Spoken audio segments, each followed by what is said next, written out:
네, 우리 간호사 대학원 완성하기 계속해서 파트 1 대학원 준비 이야기를 해보고 있습니다.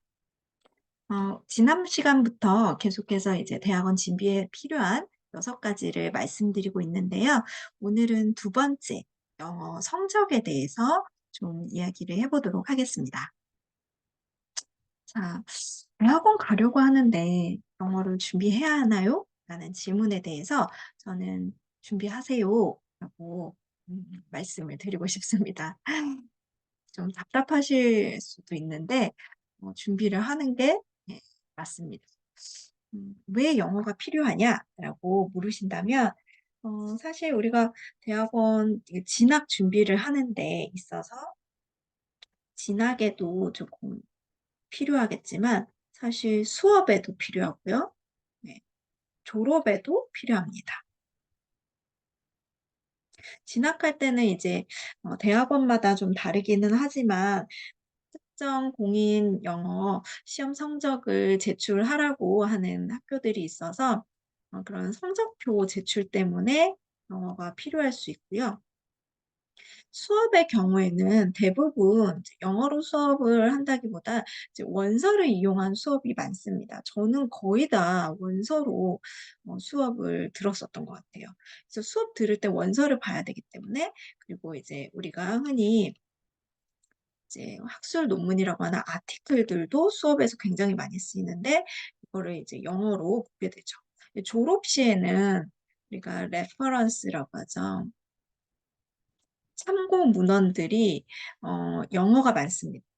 이게 뭐 통계 자료마다 다양하게 있겠지만 전 세계 논문의 약 80% 이상이 영어로 쓰여진다고 해요. 그러니까 여러분이 자신의 논문을 쓰려면 참고할 만한 논문이 있어야 되는데 그 논문을 100% 한글 논문에서 찾는다? 그거는 자료 조사를 미흡하게 한 거예요. 그러니까 전 세계적인 범위에서의 연구도 공부를 하신 다음 국내도 공부하고 이런 식으로 해야 되기 때문에 레퍼런스를 달기 위해서라도 영어가 꼭 필요하다라고 할 수 있겠습니다. 자, 그럼 어떤 것들을 준비하면 좋으냐라면 우선 공인 영어 시험 성적은 이제 진학을 위해서 필요합니다. 이거는 뭐 대표적인 게 토익, 풀, 탭스가 있겠고요. 학교마다 뭐 탭스 뭐 500점, 550점 이상만 성적표를 제출하세요. 이렇게 필수적으로 하는 학교도 있고 점수를 명시하지 않고 그냥 영어 시험 성적표를 제출하라라는 학교도 있고 권고사항으로 시험 성적표를 제출하라라는 학교도 있습니다. 그래서 요거는 학교마다 좀 차이가 있다는 점 알아두시고요. 두 번째는 독해력인데요. 이걸 제가 왜 써 놨냐면 저는 영어로 면접을 보진 않았어요. 그리고 제 주변에도 제가 조사한 바에 따르면 간호대학원 면접 자리에서 영어로 음 커뮤니케이션을 하는 그런 경우는 확인된 바는 없습니다. 하지만 이런 경우는 있었어요. 영어 아티클 그러니까 논문의 일부를 주고 그 자리에서 바로 아티클을 읽고 그 내용을 요약해서 이제 "심사위원인 나에게 좀 얘기를 해 봐라."라는 그런 독해력을 요구하는 그런 테스트는 있었어요. 그래서 여러분이 영어 준비를 할 때는 이 두 가지를 좀 염두에 두시면 좋겠습니다.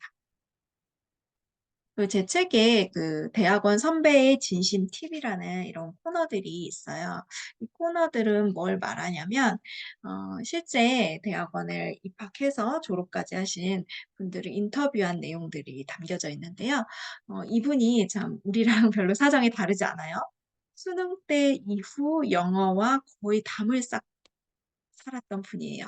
그러니까 사실 임상에서 간호사로 일하면서 체감적으로 영어를 굉장히 많이 요구하는 상황은 별로 없기 때문에 일에 좀 집중을 하다 보니 이제 영어는 별로 소홀하게 된 거죠.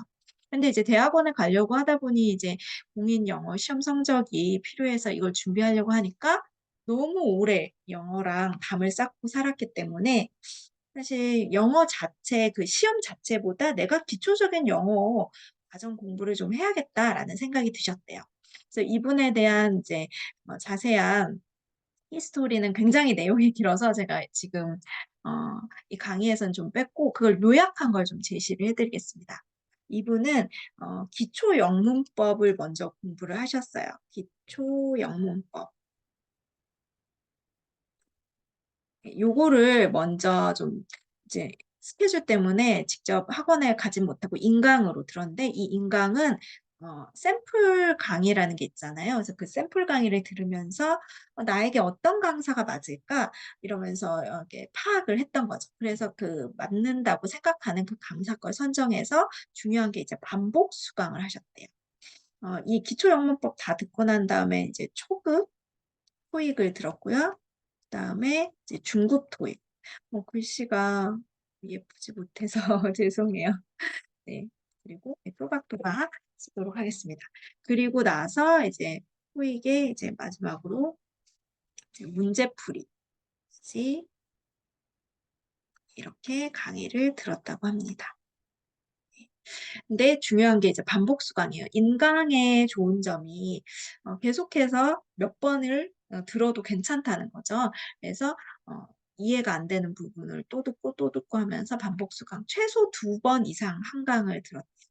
그리고 중요한 점, 이거 또 중요한 점입니다. 스스로 공부를 한 후에 강의를 듣습니다. 사실 여러분들, 강의를 듣는 게 공부는 아니에요. 강의는 선생님의 지식이 그냥 나에게 전달되는 과정일 뿐이에요. 그걸 내 거화 시키려면 내가 스스로 공부를 먼저 해야 됩니다. 그러니까 약간 내가 스스로 문제풀이일 때 특히 먼저 문제를 풀고 강의를 들으면서 문제를 맞춰 보면서, 정답을 맞춰 보면서 선생님의 해설을 듣는 그런 식으로 했지, 선생님이 문제풀이를 처음부터 듣지는 않았다는 거죠.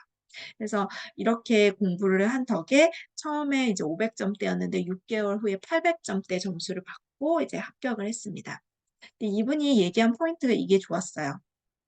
이제 영어 성적이 괜찮게 나와서 이걸 전형이 이제 합격하는 데 좀 유리하게 작용했을지도 모르겠지만, 지금 드는 생각은 대학원에 와 보니까 영어가 필요한 순간이 너무 많았기 때문에 '내가 6 개월 동안 이렇게 시간을 쏟아부었어.'라는 게 전혀 손해가 아니라는 거죠.